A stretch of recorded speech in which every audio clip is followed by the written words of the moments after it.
नमस्कार, लोकसंदेश न्यूज मध्ये आपलं स्वागत। मी अश्विनी। चला तर पाहूया आजच्या विशेष बातम्या। राज्यातील शेतकऱ्यांसाठी कर्जमाफी कधी केली जाणार या संदर्भात विचारलेल्या प्रश्नाला उत्तर देताना मुख्यमंत्री देवेंद्र फडणवीस यांनी स्पष्ट केलंय, कर्जमाफी ही एक प्रक्रिया असून तिथे ठराविक नियम आहेत। या सरकारने दिलेली प्रत्येक वचनं पाळली जातील। कर्जमाफीचा योग्य वेळी निर्णय घेतला जाईल। आळंदी देवस्थान ट्रस्टच्या एका ट्रस्टीने पत्रकार आणि पोलीस यांच्याशी गैरवर्तन केल्याचा व्हिडिओ सोशल मीडियावर व्हायरल झाला। यावर प्रतिक्रिया देताना फडणवीस म्हणाले की वारी आणि पालखी ही आनंदाची परंपरा आहे। विठ्ठल भक्तीच्या या यात्रेतील कोणताही गैरप्रकार खेदजनक आहे। अशा घटना पुन्हा घडू नयेत आणि म्हणून संबंधितांशी चर्चा केली जाईल। पुढे ते म्हणाले, कधीकधी कामाच्या ताणातून अशा घटना घडतात, पण याकडे गांभीर्याने पाहणं गरजेचं आहे। ट्रस्टींच्या नेमणुकीत सरकारचा कोणताही सहभाग नाही।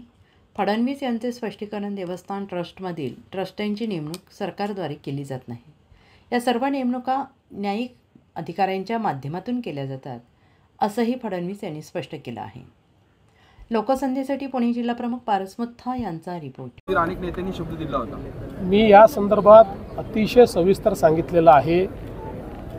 कर्जमाफी कधी करायची या संदर्भातल्या काही त्याचे नियम आहेत, त्या संदर्भात त्याची एक पद्धती आहे। या सरकारने दिलेला एकही शब्द हे सरकार फिरवणार नाही।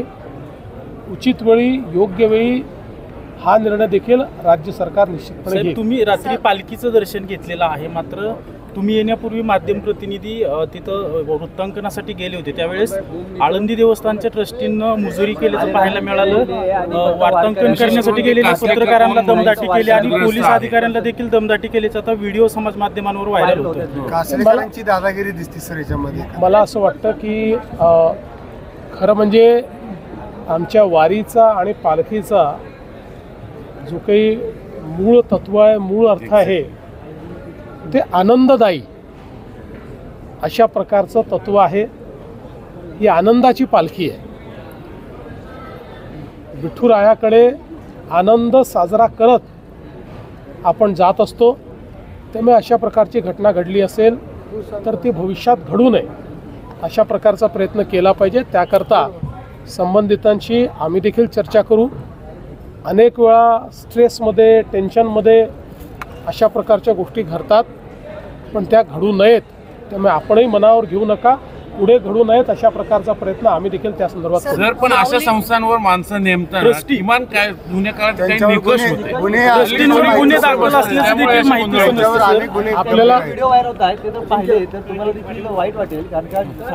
आपल्याला अतिशय स्पष्टपणे सांगू इच्छितो की यांची कोणाचीही नेमणूक सरकार करत नाही।